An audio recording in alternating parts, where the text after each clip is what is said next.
काम निपटाता है जल्दी जल्दी, चाहे गर्मी हो या सर्दी। जिसका टारगेट रहता है 100% और जिसकी पहली पसंद है ईमानदार जनप्रतिनिधि, और जिसकी पसंदीदा भाषा है गुजराती, अंग्रेजी और हिंदी, और जिसकी पहली पसंद है गवर्नर आनंदी, और जिसकी राष्ट्रपति पसंद है मुर्मू द्रौपदी, और जो विदेशों में जाकर राष्ट्र इतना करना है, बड़ी बड़ी संधि धन्य होंगी वो ओबामा की मोदी जी के नरेंद्र भाई मोदी। हमारे आज के मुख्य गेस्ट श्रीमान पुष्पेंद्र जी तुलसी साहब हमारे बीच में पड़ा।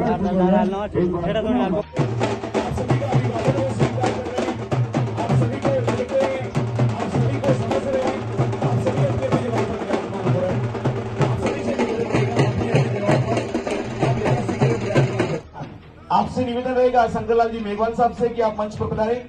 श्रीमान महेंद्र सिंह जी राजपुरोहित साहब, सामाजिक कार्यकर्ता धंधला, आपसे भी निवेदन रहेगा आप मंच पर पधारें। श्रीमान चौदाराम जी देवासी के लिए प्रेरित किया है कि हमारा धर्म सर्वश्रेष्ठ है, हम दुनिया में सर्वश्रेष्ठ है, हम विश्व के गुरु रहे हैं और फिर से विश्व गुरु बनने की राह पर चल पड़े हैं। वही बात, वही भावना जागृत करने के उद्देश्य से हमारे बीच अपने शब्दों के माध्यम से सत्य गंगा बहाने के लिए आदरणीय पुष्पेंद्र जी कुलश्रेष्ठ पधारे हैं। बहुत बड़े भावों के साथ आपका स्वागत और अभिनंदन करते हैं। इस मंच के माध्यम से गुलदस्ता आपको प्रदान किया जा रहा है, अपर्णा आपको उड़ाया जा रहा है, दुशाला आपको जो उड़ाया जा रहा है, परंपरा है गेरुआ ऊपर दुशाला केसरिया साफा। भारत माता की जय जय श्री राम। जैसे आपको क्या आज इस नारे की जरूरत क्यों पड़ी? क्या जिस मां ने हमें जन्म दिया, जिसकी हम संतान हैं, उस पिता पे हमें पहले शर्म आती थी क्या? तो यकायक ये गर्व जो है आज पैदा क्यों हुआ है? हमें तो कोई शर्म नहीं है। उन ठेकेदार दलालों को हो जो आज ज्ञान बांट रहे हैं, उन ठगों को हो जो आज ये बता रहे हैं कि हिंदुओं को 50 साल के लिए देवी देवताओं को भूल जाना चाहिए। ये ठग कहां से निकले? इन ठगों से पूछिए कौन सी साइंस बता रही है कि 40,000 साल पुराना हमारा डीएनए एक है? कौन है ये ठग हमारे बीच में जो ये कहते हैं कि इस्लाम के बगैर हिंदुत्व अधूरा है, इस्लाम के बगैर तुम अधूरे हो सकते हो, ना हिंदू अधूरा है ना सनातन अधूरा है। तुम्हारी मजबूरियां हो सकती हैं, तुम्हारी दुकान पर संकट हो सकता है, लेकिन भारत के 95 करोड़ सनातनी, आपको लगता है 95 करोड़ हैं, लेकिन आप ही की इस धरती का एक सपूत, बेहतरीन डॉक्टर, कभी उसने इसकी चिंता नहीं की कि इतना बड़ा डॉक्टर हूं मैं जयपुर में, दिन रात पैसे बना सकता हूं। और ये पहली मिसाल मुझे 11 साल में मिली है, इसलिए उनकी धरती पे बोल रहा हूं। और फक्र से कहता है, पूरे सम्मान के साथ कहता है, पुष्पेंद्र जी मैंने ईमानदारी से कमाया है, मैं 7 स्टार की जिंदगी जीता हूं, लेकिन इस डॉक्टरी के बाद भी, इतना पैसा कमाने के बाद भी, भारत में एकमात्र शख्स है वो जिसने अपने सामर्थ्य और उस सामर्थ्य को सही तरह दायित्व के हिसाब से निभाने के लिए एक काम चुना। जगह जगह चंदा मांगने नहीं आया, हर साल चंदा दे दो, और ये साबित करके दिखाया। हमारे मूर्ख नेता, दलाल संगठन सब यही बकने लगे। उसका असर ये हुआ कि आज 2022 के भारत में आप किस वेद पुराण में लिखा है, लेकिन हम को बीमारी है, हमें अच्छा दिखना है, हमें हर बात को अपने शत्रु से अनुमोदित कराना है। जब तक शत्रु न कहे आपको कि अरे साहब आप कितने बड़े सेकुलर हैं, तब तक तो बात ही नहीं बनेगी। इसलिए हिंदी में रिलीजन शब्द का अर्थ होता है पंथ। सनातन सभ्यता में, हमारी मान्यताओं में, परंपराओं में, आस्थाओं में एक ही शब्द पे सबसे ज्यादा ध्यान दिया गया है, उसका नाम है धर्म।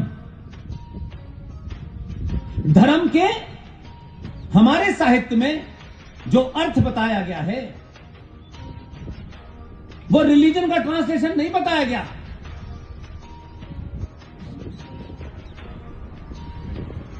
धर्म का मतलब होता है आपकी ड्यूटी। पिता का धर्म क्या है, मां का धर्म क्या है, बेटी का धर्म क्या है, बहू का धर्म क्या है, सास का धर्म क्या है, राजा का धर्म क्या है। अपने दायित्व का ईमानदारी से निर्वहन करना ही धर्म है। लेकिन शत्रु ने इस नैरेटिव को चलाया,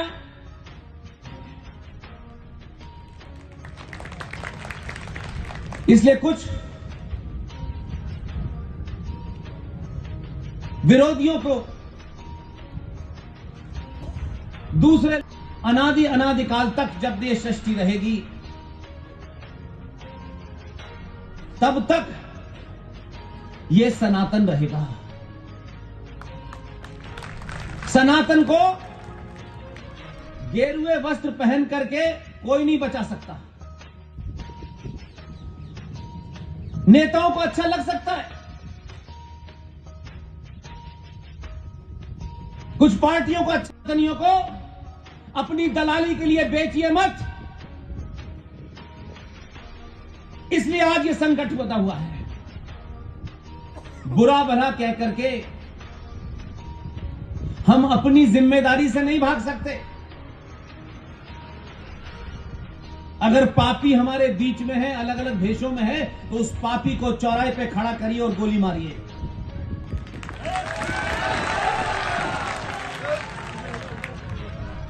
लेकिन पापी को तय करते वक्त अगर आपने उसकी जाति देखी, उसका रंग देखा और इलाका देखा, तो फिर आप भी उस बेईमानी में शामिल हो। ये जो भेड़िए हैं अलग अलग वस्त्रों में सुबह से लेकर शाम तक दुनिया का ज्ञान बांट रहे हैं, आज भी इस संचार क्रांति के दौर में धड़ल्ले से झूठ इसलिए बोल रहे हैं कि आप अपनी शक्ति पहचानते नहीं हैं। आपको झूठ सुनने, झूठ बोलने और झूठ में आप इतने डूब चुके हैं कि हम अपने शत्रु से भी चाहते हैं कि वो झूठ बोले, तभी वो हमें अच्छा लगता है। इसलिए दुनिया के कई बड़े झूठ हो सकते हैं, इस सृष्टि के वजूद में, अस्तित्व में आने से लेकर कोई सफेद कपड़े पहन के पार्लियामेंट में पहुंचकर नहीं बचा सकता। इसलिए अलग अलग दुकानें चलाने के लिए हर गली में हिंदुत्व की 2 दुकानें हैं। आप 95 करोड़ हैं, सेना आपकी है, पुलिस आपकी है, व्यवस्था आपकी है, लेकिन क्या वजह है कोई भी आदमी मंदिर में हो, मठ में हो, आश्रम में हो, कौन सी ऐसे कारण है कि वो आपसे सच नहीं बोलते? सत्ता की एक प्रवृत्ति होती है कि जो सत्ता में पहुंचेगा उसे झूठ बोलना ही पड़ेगा। लेकिन सत्ता में कितने लोग जाते हैं? कुछ एमपी, कुछ एमएलए, 5 से 10 करोड़ लोग वोट देते हैं, लेकिन बाकी 80 करोड़ सनातनी क्या करते हैं? क्योंकि आप अंदर से खत्म हो चुके हैं। इसलिए हमको ये नारा लगाना पड़ रहा है कि गर्व से कहो हम हिंदू हैं। जिन्होंने इस भौतिकवाद से अपने आप को दूर करके समाज में अपनी संस्कृति और मान्यताओं, परंपराओं को स्थापित करने के लिए एक वस्त्र धारण किया, वहां भी झूठ ढलने से बिक रहा है। इसलिए इस सभा में जितने लोग बैठे हैं, मैं जो भी कुछ यहां से बोलूं, सिर्फ सुन के यकीन मत कीजिएगा। संचार या क्रांति के इस दौर में मेरी हर बात को कसौटी पे कसिएगा और आपको सही उत्तर मिले तभी मेरी बात आगे बढ़ाइएगा। क्योंकि मुझे आपसे ना कोई वोट लेना है, न नेता बनना है, न कोई ऐसा मेरा भाव है कि यहां के लोगों को बेवकूफ बनाना है, ताली बजवानी और चले जाना है। इस 11 साल के सफर में एक रास्ता तय किया, सोच समझ के किया, किसी को बुरा भला कहने के लिए नहीं किया। मनुष्य की योनि में जन्म लिया। एक मनुष्य को जितने काम करने चाहिए थे जो प्रकृति ने बनाए हैं, सब किए। मैं मंच पे बैठे हुए लोगों को खुश करने, किसी नेता, किसी मुख्यमंत्री, मंत्री, किसी हिंदू संगठन की क्या भूमिका है उस पर बात नहीं करता। जिन लोगों ने 70 साल से आपसे झूठ बोला है, बड़े बड़े मैंने सम्मेलन देखे, अलग अलग वस्त्र पहनने वाले देखे, जटाएं रखने वाले भी देखे, चुटिया बांधने वाले भी देखे और गंजे भी देखे और सब तरीके के देखे, लेकिन सच किसी ने नहीं बोला।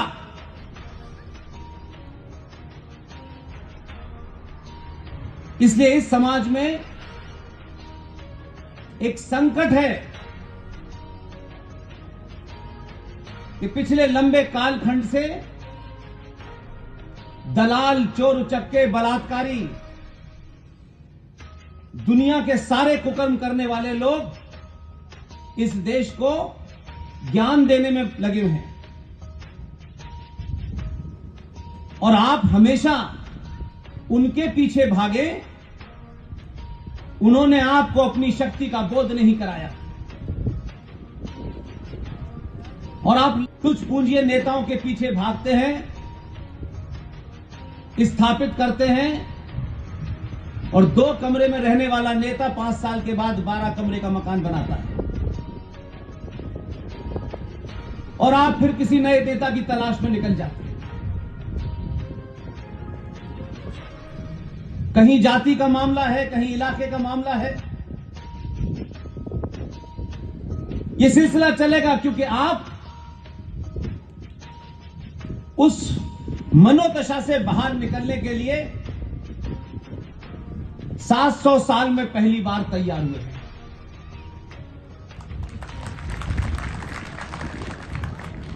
आप यहां इसलिए नहीं जुटे हैं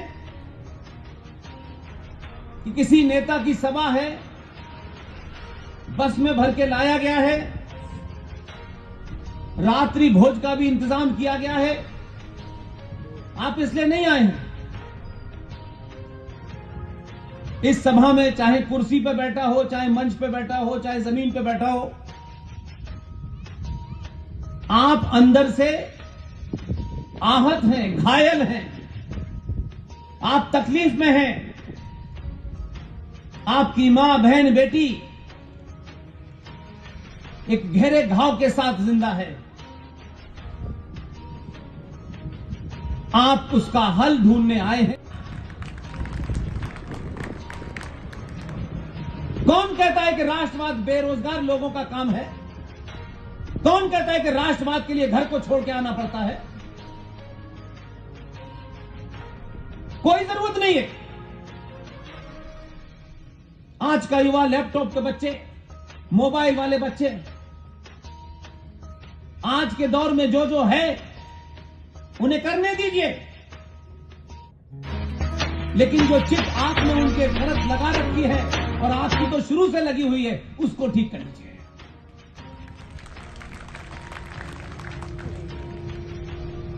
चौदह 1400 साल पहले एक मजहब पैदा हुआ रेगिस्तान में।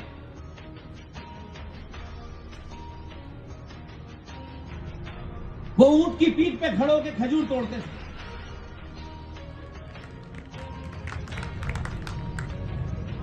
उस मजहब के पैदा होने की भी डेट है।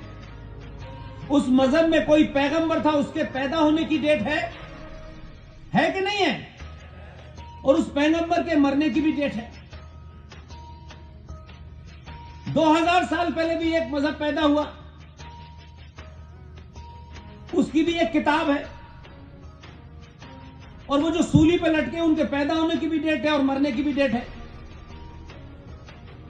लेकिन उनकी मम्मी का पता नहीं कौन है। भावनाओं में नहीं कहता,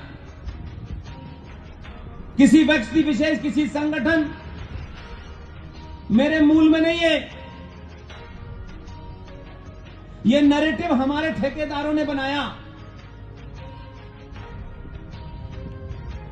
कि सारे धर्म बराबर हैं, और हर राजनीतिक दल ने इसको खूब बोला। हजारों लाखों संत महंत हमारे। ये सत्य है कि नहीं? इसमें कोई साइंटिफिक तो मामला नहीं है, लेकिन प्रकृति का एक नियम है कि नहीं? जो भी पैदा हुआ है उसका मरना निश्चित है।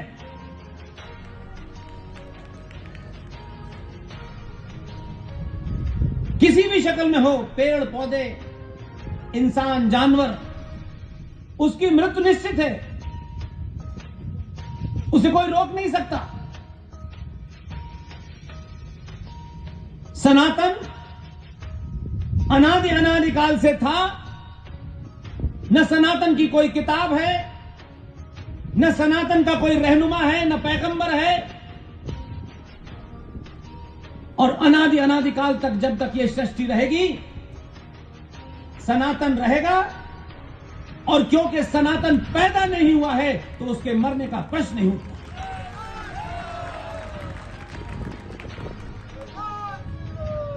ये हमारी दुर्गति, ये हमारे साथ गली गली, मोहल्ले मोहल्ले, पूरे देश में कहीं रूपेश पांडे की हत्या हो रही है, कहीं कृष्ण भड़वार की हो रही है। किसी मजहब विशेष के खिलाफ नहीं है। ये दो ऐसी संस्कृति, ऐसी सिविलाइजेशन के बीच में युद्ध है, उसको समझने की कोशिश कीजिए। राजा दशरथ के 4 पुत्र थे कि नहीं थे? और एक इस्लामिक आक्रांता जिहादी इस देश में आया, शाहजहां, उसके भी 4 पुत्र थे कि नहीं थे? अगर इतनी बात समझ गए हैं तो आपको समझ में आएगा कि आज 2 सभ्यताएं, कोई 1400 साल पहले पैदा हुई, कोई 2000 साल पहले पैदा हुई, लेकिन हमारे महामूर्खों ने अपने स्वार्थों के लिए, अपनी दलाली के लिए